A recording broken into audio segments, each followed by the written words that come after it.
پاکستان خلک صرف سلاګانو ته پریده چې افغانستان ته وای لکه دا یو بریتو د معراج نه انکار وکړو د محمد رسول الله لفظ نه په کلمه کې انکار وکړو د دین د اشیاء نه چې منکر دي هغه وای چې په قرآن فیصلې کوي افغانستان والا یو بل شی شروع کړلی افغانستان والا هغه وای چې دلته به صرف د امام اعظم ابو حنیفه رحمت الله علیه په مذهب باندې خلک چلیږي نو افغانستانیان وس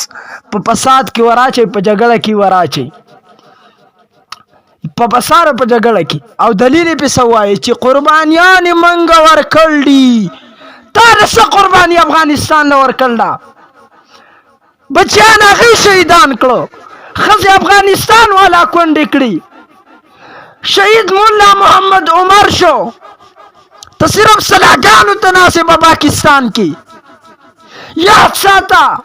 د افغانستان غیرتمن قوم دی د افغانستان په سرونو شملې پرتی د افغانستان خلق په عالم باندې ځان قرباني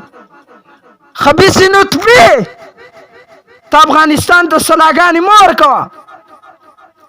افغانستان والا یو الله مني یو رسول مني او دغه الله او د رسول د احکاماتو او د کلام تشریح چې کوم امام اعظم ابو حنیفه کړل داغه په اقتدا کې مني جګړه خو په دې کې نه جګړه خو په دې کې نه چې پاکستان نه دارالخلافه جوړه شوې ده دارالاختلاف لیکچر زمرا پاسي په قران او حديث باندې تشریح کوي انجینر زمرا پاسي په قران او حديث باندې تشریح کوي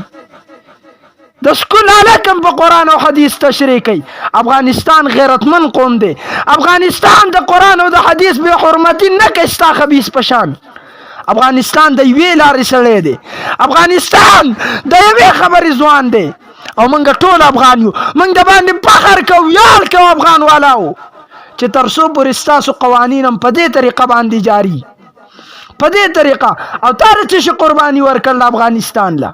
تر څو قرباني ورکړل په کول په تندې باندې خو دی برید د چپ وپتاو کړي چرته پرینده باندې ریکانه وشره چرته څه دی وشره ته افغانستان له قرباني ورکړل والله کدوم غیرت درکې د تورخم نو ورواړه چې په 15 منټه کې ستا علاج نو کړو ستانه پر بل طرف باندې خبرې نه روانې شوي راشه د باچاخین مولا په مخ باندې ورتوکا ته اوس افغانستان روانه تر افغانستان عوام خرابې خو دومره بې عقل نه دي د پاکستانو په شان تا چې دوکه کړلی پاکستاني د دوکه کړلی داسې ډنډې بر باندې ومنډي کله ګور مخامخ شي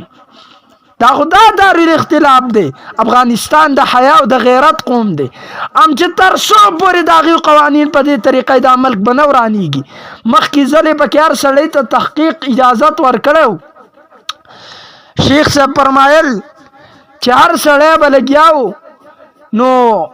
هر سړی محقق ولکه څنګه چې پاکستان دی نو غداریانی ورسوه کړی کنه ازمن شیخ رحم الله حقانی سے فرمایل وی جنگ د کافر سنو ام د خپل رسوله دا دلته چې د امام اعظم ابو حنیفه په مقابله کې دي د داعش په نوم کې راغلی دا دلته چې قرآن مخې ته خو د خبيث